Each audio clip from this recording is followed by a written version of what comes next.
Welcome to Cicada 369, where secrets are uncovered. Here, in this world, there is what is real, and what is more real than you can imagine. History, as we know it, may not be the full story, but just a small part of the truth. So, the question is, which path will you choose? Reality or the more real? In 1979, while the Belgian civil engineer Robert Bauval was awaiting his flight at Heathrow Airport in London heading to his workplace in Sudan, he was reading a book called The Sirius Mystery by Robert Temple. The book was about the beliefs of an African tribe, the Dogon, currently in Mali. For thousands of years, every 50 years, they used to enact a ceremony called the Sigoué, performing a complex dance based on the apparent motion of the Sirius star. They believed that this ceremony helped in connecting with the dead in the heavens. What is baffling is that Sirius is a twin star, two stars, not one, known as Sirius A and Sirius B. Sirius B completes a cycle around Sirius A every 50 years, which means that the Dogon were aware of this information, therefore performing their ceremony at the precise time when the cycle was completed. Sirius is one of the brightest stars and belongs to a group known as the Great Dog. Most surprisingly, Sirius B was discovered only 150 years ago, considering that it cannot be seen by the naked eye, only with a powerful telescope. It was only in the year 1970 that the first photograph of it was obtained. So, how did the Dogons, a tribe that shows the characteristics of simplicity and primitiveness, know the movement of this star, which requires knowledge of astronomy? Here, Robert Temple, the author of the book, concluded that the astronomical information of the Dogon was inherited and passed on by the ancient Egyptians thousands of years ago. To know the secret of the Sirius star, one must search within the history of ancient Egypt. This book motivated Robert Bauval to embark on a research journey that took him over 10 years to complete. Eventually, he came up with an idea that could rewrite all of Egyptian history. He concluded that Egypt, with its Nile and pyramids, is the image of the sky.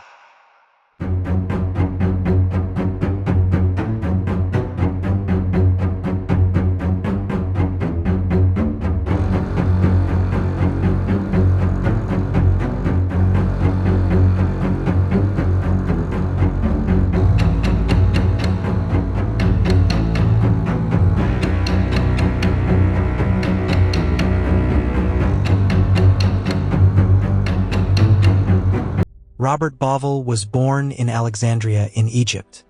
When he reached the age of 12, he moved with his family to London, where he graduated as a civil engineer and continued his life. There, like millions, the pyramids were part of his thinking. In 1982, he visited the Egyptian Museum in Cairo, when he saw an enlarged aerial photograph of the Giza Pyramid on the wall of one of the museum halls. Robert went and stopped in front of the photograph and started to look into it. It was a picture taken from an airplane, representing the pyramids from a high view about 2 kilometers away, yet it was still very clear because of its magnitude. While he was in front of the photograph, 3 questions came to his mind. He couldn't pass by without thinking deeply about them. The first question, why are there 3 pyramids? Why not 2 and why not 4 or 5? The known answer by Egyptologists is that the pyramids are tombs of the kings of the 4th dynasty, which were built around 2500 BC. And the 3 pyramids belong to the kings Khufu, Khafre, and Menkaure. But for those who ponder, for example, that Khufu had a son named Jedefre, who built his pyramid in Abu Rawash, about 10 kilometers away, then why didn't he build his pyramid with his family in the Giza Plateau? Menkaure has a son named King Shepsgaf, who is also one of the kings of the 4th dynasty. Why didn't he also build his tomb with them in Giza, as he built it 18 kilometers away in Saqqara? The second question, why is Menkaure the 3rd pyramid very small in comparison to the 2 nearby pyramids? The 3rd pyramid is 65 meters high, and its height is approximately half of the 1st and 2nd pyramids. The most famous interpretation from Egyptologists is that King Menkaure built a smaller pyramid to reduce costs. But this explanation is not convincing. because the Pyramid of Menkaure contains a large quantity of red granite megalith, some parts weighing up to more than 10 tons each. Red granite comes from 1,000 km away from Aswan. It is very difficult and expensive to cut and transport. Yes, he made a smaller pyramid, but with harder materials and higher cost. Why didn't they make it out of limestone if they really want to save costs? The third and last question, and this was the most puzzling point for Bauval. Why is the third pyramid not on the same axis of the first and second pyramid? If we draw a line that passes through the center of the first and second pyramids, we will find it slightly offset from the third, as if the third pyramid was not quite where it ought to be. Some explained that this was due to the geology of the plateau, and if the pyramid was built on the same alignment in this place, cracks and collapses would have occurred. But no one has provided strong evidence on this subject. No one provides a study or a geological proof that a collapse would occur if a pyramid were there. Those were the 3 points that puzzled Robert. Why are there 3 pyramids on the Giza Plateau? Why is the third pyramid so small compared to the first and the second? Why is the third pyramid slightly offset from the diagonal of the first and second pyramid? For years, Robert was puzzled by these questions and wasn't convinced by the existing explanations. And deep down within himself as a civil engineer, he was sure that the layout of the pyramids with these sizes and locations were designed at once according to a unified master plan. The pyramids were all set up on one board at the same time. It was not that a king built it, and then his son who came after him said, "I will build my pyramid next to my father," and so on. No, all at the same time. Like when you design a modern city, you design the layout of the streets, buildings, schools, and hospitals at the same time and on the same board. Surely there is a unified plan for the pyramids. But where is it? He was unable to find an answer until he was on a business trip in one of the projects in the city of Riyadh in the Kingdom of Saudi Arabia. It was the weekend, so he did a safari with his friends in the desert. One night, he was walking with his French friend who has interests in astronomy. He pointed him to a certain group of stars in the sky and told him that it consists of 3 stars. They are not on the same line. The smallest is slightly offset to the east. Bauval looked at the place where his friend was showing him and exclaimed out loud. His friend asked him, "What have you seen?" He said, "I see the 3 pyramids of Giza." Robert finally found the key to solve the mystery: the stars of Orion's belt. Orion's belt is a constellation consisting of 3 stars. It is known as the Orion's belt because it is part of a larger constellation known as Orion and represented a strong person catching prey. In that moment, the vision was made clear to Robert Bauval. He found that the pyramids follow the pattern of Orion's belt with amazing precision. This explained to him the sizes of the pyramids and the distances between them. The 3 stars of Orion's belt, equivalent in size and brightness, are all relative to the 3 pyramids of Giza, and a line that passes through the centers of the stars of Al-Nitak Al-Nilam and Al-Mantika is a little further away. The pyramids of Giza are also aligned so that a line can be passed through the center of Khufu and Khafre, and even Menkaure is a little further away.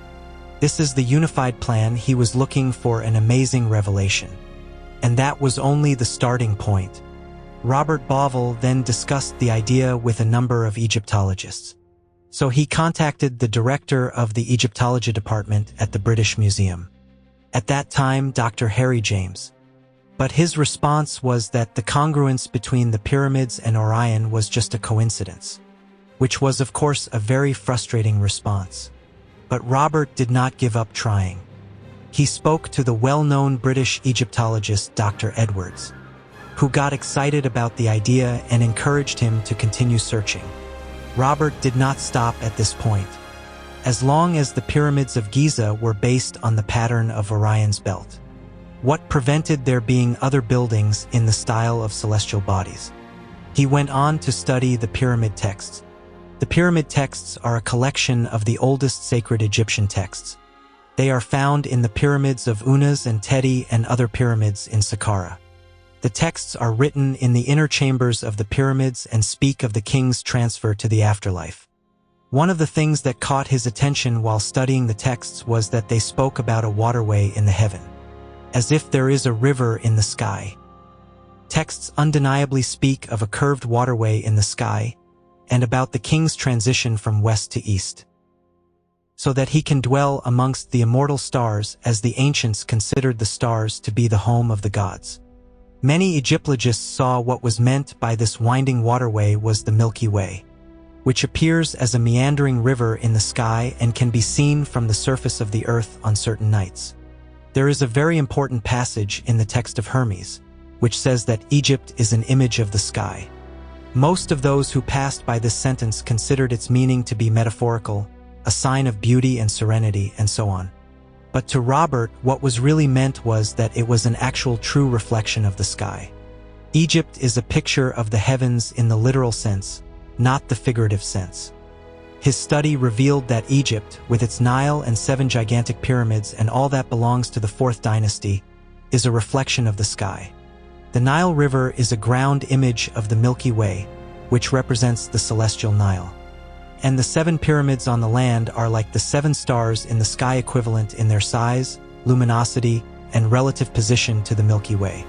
The pyramid of Abu Ra'ash is equivalent to the star of Saiph. The 3 pyramids of Giza are identical to Orion's belt. The pyramid of Zawiyat al-Aryan is equivalent to the star Bellatrix. The pyramid of Dashur is equivalent to the 2 stars of Hyades. Therefore, the meaning of the text of Hermes remains to be accurately realized. Egypt is the image of the heavens. The ancient Egyptians especially revered Orion, which they called Sa or Saho, and Sirius, which they used to call Sabdet, will appear because its appearance was linked to the flooding of the Nile, the source of life in Egypt.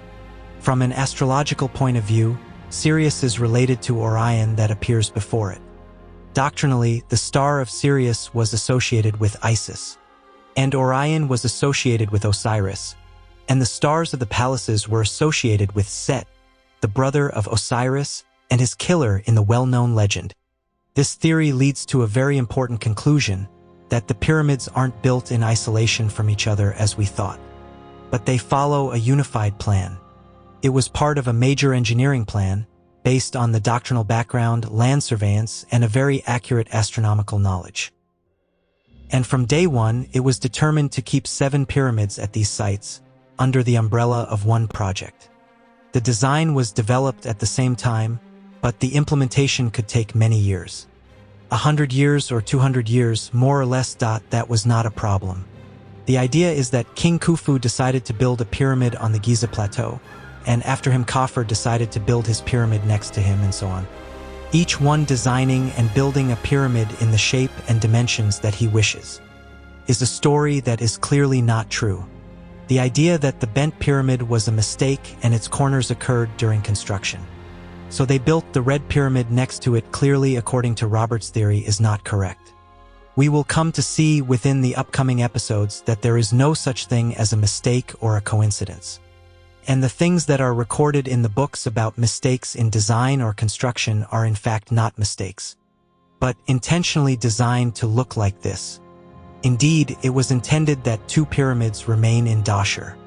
The red pyramid is equivalent to the star Aldebaran, and the curved pyramid is equivalent to the star Al-Ain from the constellation Altor. The star Aldebaran is defined in the literature as a red giant, because over millions of years the hydrogen in it has turned into helium. This transformation was accompanied by a significant rise in temperature that made its surface turn red. Do you think it is a coincidence that the pyramid known as the Red Pyramid is situated equivalently to the red star Aldebaran and is by chance built from reddish limestone? I'm not convinced, of course, that it's a coincidence. After lengthy research into the text of the pyramids and their relationship to the stars, Robert published his theory in a scientific archaeological newspaper called Discussions in Egyptology. And he saw that he had done what he had to do and linked the relationship of the pyramids with the stars, and decided to stop at this point. But a very small observation will open the door to discovering something far greater. The age of the pyramids. Bovell thought he had reached the end of his search, but he had only scratched the surface, because one small detail was still missing: the true age of the pyramids. And that changes everything. But that's a story for another time. See you in the next episode. If this mystery intrigued you, don't stop here. Subscribe now and turn on the notification bell so you never miss an episode. What do you think? Could the pyramids be older than we ever imagined? Drop your theories in the comments. We're diving deep into the unknown together. Share this mystery with fellow explorers. The more minds, the closer we get to the truth.